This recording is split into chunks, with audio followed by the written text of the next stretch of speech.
Hi friends, welcome to Educator. मैं हूं सुब्रता और आज हम बायोलॉजी पढ़ेंगे। तो पहले स्टार्ट करते हैं कि बायोलॉजी में हम क्या पढ़ते हैं। ये जो आपका वर्ड है बायोलॉजी, ये आपका दो ग्रीक वर्ड से आया है। एक है बायोस, दूसरा है लोगोस। बायोस का मीनिंग लाइफ, लोगोस का मतलब स्टडी। तो बायोलॉजी का मतलब स्टडी ऑफ लाइफ फॉर्म्स, यानी कि living organism. Study of living organisms. तो लिविंग ऑर्गेनिजम्स के बारे में आप जो कुछ भी पढ़ते हो वो सब कुछ आपकी बायोलॉजी के ब्रांच के अंदर आता है।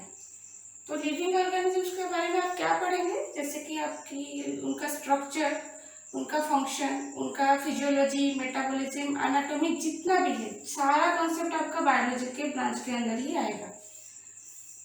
तो एक छोटा सा चीज देखते हैं कि लिविंग ऑर्गेनिजम्स आप किसको बोलते हो। जैसे कि आप सबको पता है कि लिविंग बींग्स रेस्पिरेशन करते हैं, वो मोबाइल होते हैं, मतलब एक जगह से दूसरी जगह को वो मूव कर सकते हैं। लेकिन लिविंग ऑर्गेनिजम्स का एक सबसे इम्पोर्टेंट क्राइटेरिया है रिप्रोडक्शन। जितने भी लिविंग बींग्स होते हैं वो सारा रिप्रोड्यूस करते हैं, ठीक है। और एक दूसरा इम्पोर्टेंट क्राइटेरिया है कि सारे लिविंग ऑर्गेनिजम्स सेल से बने हुए होते हैं। ये जो रिप्रोडक्शन पार्ट है हम दूसरे यूनिट में उसको कवर करेंगे। आज हम स्टार्ट करेंगे ये सेल से। ये बहुत ही बेसिक कॉन्सेप्ट है आपका, और ये स्कूल सिलेबस में आपका क्लास 7-8 से लेकर 12 तक हर क्लास में एक डेडिकेटेड चैप्टर है सेल के बारे में। तो हम स्टार्ट करेंगे इसी सेल से। तो मैं ये वाला पार्ट थोड़ा इरेज करती हूँ और हम टॉपिक पे आते हैं।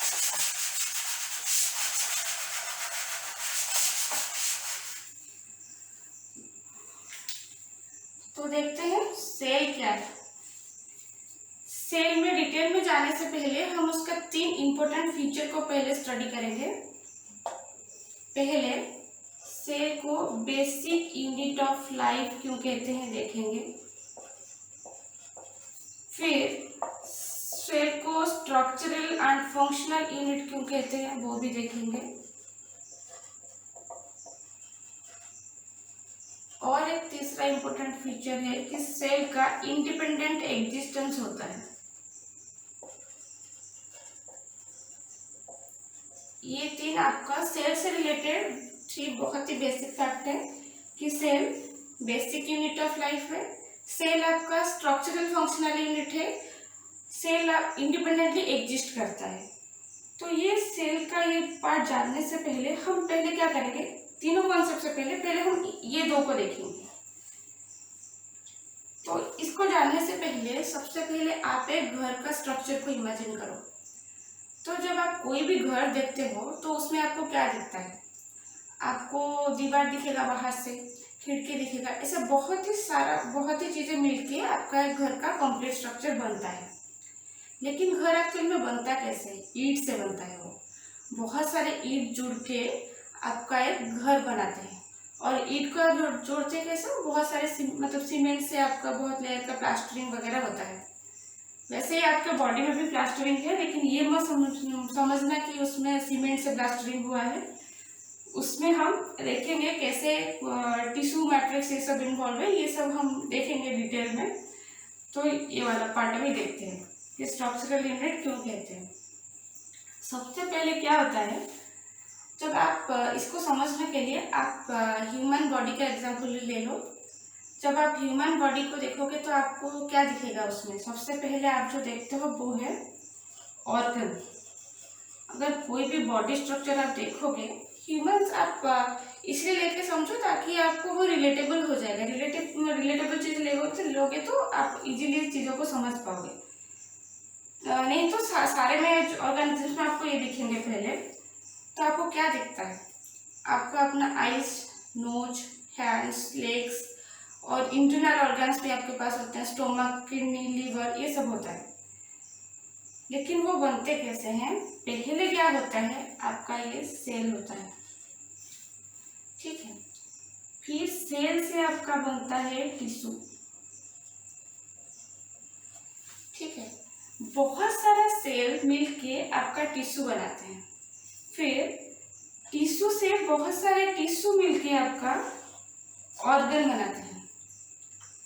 तो ये जो सेल से टिश्यू बना, ये कैसे बना? ये वाला पार्ट देखते हैं। पहले क्या होता है, आपका एक सेल होता है, फिर ये डिवाइड करता है ऐसे दो में, फिर ये वाला दो में डिवाइड करता है, फिर ये डिवाइड करता है, फिर ये डिवाइड करता है, ऐसे आपका डिवीजन होता है सेल का। तभी आपका सेल नंबर इंक्रीज होता है। ये आपका सेल साइकिल का पार्ट है जो हम आगे की क्लास में पढ़ेंगे। तो अभी क्या देखें, सेल से आपका सेल नंबर इंक्रीज हुआ, ऐसे ही बहुत सारे सेल मिलके आपका बनता है टिश्यू। फिर बहुत सारे टिश्यू ऐसे मिलके आपका बनता है ऑर्गन। लेकिन ये आपको दिखते नहीं है, जैसे कि आपके घर के स्ट्रक्चर में आपको ईंट नहीं दिखता है, वैसे ही आपकी बॉडी में या फिर कोई भी लिविंग बीइंग का बॉडी अगर आप देखो तो आपको ये दिखेंगे, ये वाला चीज आपको नहीं दिखता है। लेकिन ये बनते यहाँ से हैं, पहले सेल टू टिश्यू, फिर टिश्यू टू ऑर्गन। फिर सारे जो ऑर्गन हैं वो मिलके बनाते हैं ऑर्गन सिस्टम। मतलब आपके आईज, नोज, ये एक एक ऑर्गन है, जितने भी ऑर्गन है सब मिला के आपका बना ऑर्गन सिस्टम। फिर आपका आता है कंप्लीट ऑर्गेनिज्म। तो हुआ ना ये स्ट्रक्चर का बेस, पहले आपका सेल, फिर टिश्यू टू ऑर्गन, फिर ऑर्गन सिस्टम, फिर ऑर्गेनिज्म। इसी वजह से सेल को स्ट्रक्चरल यूनिट कहते हैं। तो आप देखते हैं कि फंक्शनल यूनिट इसको क्यों कहते हैं, ये थोड़ा मैं फिर इरेज करती हूँ। फंक्शनल यूनिट के लिए भी आप अपनी ही बॉडी का एग्जांपल लेके समझते हैं इस चीज को। आप अपनी बॉडी का कोई भी एक ऑर्गन ले लो, लेट्स से आप स्टोमक को ले लो, ठीक है। स्टोमक आपका क्या काम करता है? डाइजेशन में हेल्प करता है।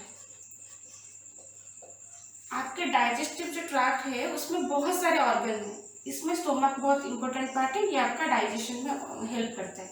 लेकिन ये स्टोमक डाइजेशन करता कैसे है? इसी सेल्स के थ्रू। कोई भी इंडिविजुअल जो भी ओवरऑल फंक्शन उसमें होते हैं वो सारा अपना ऑर्गन सिस्टम के थ्रू होता है, पर्टिकुलर ऑर्गन होते हैं। लेकिन वो ऑर्गन कैसे काम करता है? बेस यही सेल है आपका। किडनी को ले लो, किडनी में क्या होता है? एक्सक्रेशन होता है। करता कैसे है वो फंक्शन? सेम सेल्स के थ्रू। और एक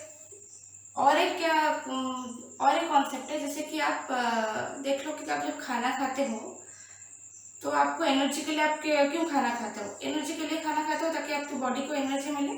तो वो आपको कैसे मिलता है? खाना जो एक टर्म है आपका सेलुलर रेस्पिरेशन। जब आप कोई भी कुछ भी खाना खाते हो वो ब्रेक डाउन होके आपको एनर्जी मिलता है। तो वो ब्रेक डाउन होता कहाँ पे है? सेल्स में। यही आपका एनर्जी प्रोड्यूस इसी में ही होता है, सेल्स में। और एक बढ़िया एग्जांपल है, आप देखोगे अगर कोई भी मस्किटो अगर कभी आपको बाइट करता है, आप तुरंत आपका हाथ चला जाता है उसको भगाने के लिए या मारने के लिए। तो आप क्या बोलते हो? उसमें ब्रेन इन्वॉल्व है। फिर आप क्या कहते हो कि ब्रेन आपके हाथ को सिग्नल दिया, मतलब आप लेमन टर्म में ये बोलते हो कि ऑर्डर दिया, लेकिन हम बायोलॉजिकल टर्म में बोलेंगे तो सिग्नल दिया हैंड को। और ये सब बहुत ही मतलब बहुत ही कम टाइम में होता है, आपको पता भी नहीं चलता और आपका हाथ चला जाता है मॉस्किटो को भगाने में। तो ये होता कैसे? ये जो सिग्नल होता है ब्रेन को पता कैसे चलता है और इसको हाथ को कैसे सिग्नल मिलते हैं? इसमें भी आपका सेल्स इन्वॉल्व होता है, नर्व सेल्स। तो आपका जितने भी फंक्शन होता है, सारे लिविंग ऑर्गेनिजम्स का इसी सेल में होता है। हुआ ना फिर ये आपका फंक्शनल यूनिट। इसी वजह से सेल आपका स्ट्रक्चरल यूनिट, फंक्शनल यूनिट दोनों बना, क्योंकि सेल स्ट्रक्चर का भी बेस हुआ, cell to tissue to organ system. Same आपका फंक्शन का भी बेस हुआ, क्योंकि सारे फंक्शन आप सेल में ही करते हो, तो स्ट्रक्चरल फंक्शनल यूनिट हुआ। अगर और सेल जब आपका स्ट्रक्चरल यूनिट है, फंक्शनल यूनिट है, इसी वजह से वो आपका बेसिक यूनिट भी है। हुआ ये वाला कॉन्सेप्ट क्लियर? आपका सेल इतना इम्पोर्टेंट है और सेल फंक्शन में अगर थोड़ा सा भी गड़बड़ी होता है, वो एक्चुअली सेल जो आपका फंक्शन करता है, जो डिवीजन होता है, ये बहुत ही टाइटली रेगुलेटेड मैकेनिज्म है। इसमें अगर थोड़ा abnormality हुआ तो बहुत सारा आपका डिजॉर्डर भी होता है। और ऐसे ही एक डिजॉर्डर का नाम है, एक ही डिजीज है, बहुत ही हार्मफुल डिजीज है, कैंसर। ये भी आपका सेल साइकिल हम जब पढ़ेंगे तब हम डिटेल में देखेंगे कि सेल साइकिल जब रेगुलेटेड नहीं होता है तब आप कैसे आपका कैंसर होता है। ठीक है, तो हम जो पहले दो इम्पोर्टेंट एस्पेक्ट देख रहे थे, स्ट्रक्चरल फंक्शनल यूनिट और बेसिक यूनिट, ये दोनों वाला आपका कवर हुआ। फिर हम आते हैं थर्ड पार्ट पे कि सेल इंडिपेंडेंटली एग्जिस्ट करता है। क्यों बोलते हैं कि सेल का इंडिपेंडेंट एग्जिस्टेंस है? ये भी एक्चुअली आपका इसी कॉन्सेप्ट से ही है। एक तो जब आपका सेल सारे इंडिविजुअल का जितने भी फंक्शन होते हैं, आपका क्या होता है, रेस्पिरेशन होता है, डाइजेशन होता है, एक्सक्रेशन होता है, सारे जो होते हैं इसी सेल में होता है। सारा आपका ये फंक्शन इसी सेल में होता है। तो इसलिए ये इंडिपेंडेंटली एग्जिस्ट कर रहा है ना, कि कोई भी इंडिविजुअल जो काम कर रहे हैं वो सारा इसी में इंडिपेंडेंटली होता है। इसी वजह से ये फंक्शनल यूनिट है और इंडिपेंडेंट एग्जिस्टेंस भी है इसका। और सेकेंड है कॉन्सेप्ट ये है, हम देखेंगे कि कोई भी सेल को अगर आप उसके नेचुरल एनवायरनमेंट में निकाल देते हो, नेचुरल एनवायरनमेंट मतलब आप कोई भी लिविंग बॉडी से आप निकाल लेते हो, ऐसे नहीं निकाल सकते, आपको लैब में वो एक्सपेरिमेंट सारा होता है। ये एक टर्म है सेल कल्चर, थोड़ी सिंप्लीफाइड वे में हम समझेंगे उसको, अदरवाइज आपके लिए थोड़ा कॉम्प्लिकेटेड नहीं तो हो जाएगा। ये जो सेल कल्चर है, कोई भी नेचुरल एनवायरनमेंट से आप सेल को निकालते हो, फिर आप क्या करते हो, उसको एक आर्टिफिशियल मीडिया देते हो। ये आर्टिफिशियल मीडिया क्या है, इसमें क्या रहता है, आपको जैसे सर्वाइव करने के लिए आप खाना खाते हो ना, कि कोई भी लिविंग बॉडी खाना मतलब सर्वाइव करने के लिए खाना खाता है ताकि उसको एनर्जी मिलता है, वैसे ही आर्टिफिशियल मीडिया में आपका सारा वो न्यूट्रिएंट फैक्टर होता है जिससे कोई भी सेल सर्वाइव कर सके। और ये न्यूट्रिएंट फैक्टर डायरेक्ट आपका राइस डाल नहीं होते हैं, ये आपका जो भी आपका ग्रोथ फैक्टर वगैरह इसमें होते हैं, अगर ये आप प्रॉपरली देते हो। और आपको लिविंग ऑर्गेनिजम्स को क्या चाहिए, एरोबिक को ऑक्सीजन चाहिए। जो कोई भी लिविंग ऑर्गेनिजम्स का सेल हो, भले वो एरोबिक हो और जो भी एनारोबिक हो, जो भी कंडीशन उसको नेचुरल एनवायरनमेंट में सर्वाइव करने के लिए चाहिए, अगर सेम कंडीशन आप एक आर्टिफिशियल मीडिया में देते हो और उसका लिविंग कंडीशन सारा आप सेम प्रोवाइड करते हो, तो ये सेल क्या करते हैं, मल्टीप्लाई करते हैं, उनका डिवीजन स्टार्ट होता है। आर्टिफिशियल मीडिया में भी इसका डिवीजन स्टार्ट होता है। हम क्या देखे थे पहले ये में कि लिविंग ऑर्गेनिजम्स का बहुत बड़ा क्राइटेरिया होता है मल्टीप्लिकेशन या रिप्रोडक्शन। तो हुआ ना, ये मल्टीप्लाई किया ना आर्टिफिशियल मीडिया में, वो इसका इंडिपेंडेंट एग्जिस्टेंस, ये कॉन्सेप्ट को भी ये वाला चीज सेटिस्फाई कर रहा है कि आर्टिफिशियल मीडिया में जो ग्रो कर रहा है इससे मल्टीप्लाई कर सकते हैं, इसलिए भी वो इंडिपेंडेंटली एग्जिस्ट है। और एक तीसरा चीज को लेके हम समझते हैं कि इंडिपेंडेंट एग्जिस्टेंस कैसे है। आपका जो सारा लिविंग ऑर्गेनिजम्स है वो सेल के बेसिस पे दो तरह से आपका डिवीजन हुआ है, यूनिसेलुलर, मल्टीसेलुलर। वर्ड देख के घबराएगा नहीं, हम वर्ड ब्रेक करके समझेंगे क्या है ये। यूनि मतलब वन, मल्टी मतलब मेनी, मतलब इनके पास एक सेल है। कुछ लिविंग ऑर्गेनिजम्स आपके ऐसे होते हैं जिनका पूरा लाइफ साइकिल एक ही सेल में कंप्लीट हो जाता है। उनके पास ये जो हम पढ़े थे ना ग्रेड, सेल, टिश्यू, ऑर्गन, ये सब जो हम पढ़े थे, ये वाला सिस्टम ये जो था ये वाला नहीं है। उनके पास सिर्फ एक ही सेल है। सेल से that too only one cell, और इसी में ही ये सारा आपका फंक्शन करते हैं। सेम फंक्शन होता है, मतलब पूरा जो मल्टी सेलुलर में क्या होता है, उनके पास मेनी सेल्स है। मल्टी माने मेनी, मोर देन वन, तो उनके पास पूरा सेल्स है। और ये सिस्टम मल्टी सेलुलर में ही मिलता है।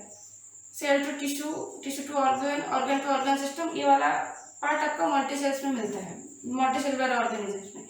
लेकिन यूनिसेलुलर के पास इतना बढ़िया ग्रेडेशन सिस्टम नहीं है। आपका जो ऑर्गन सिस्टम है वो इतने ऑर्गेनाइज्ड वे में है, पूरा स्ट्रक्चर वे उसका, मतलब बेस डिवीजन ऑफ लेबर जो होता है ना, वो अपने ही बॉडी में मिलता है।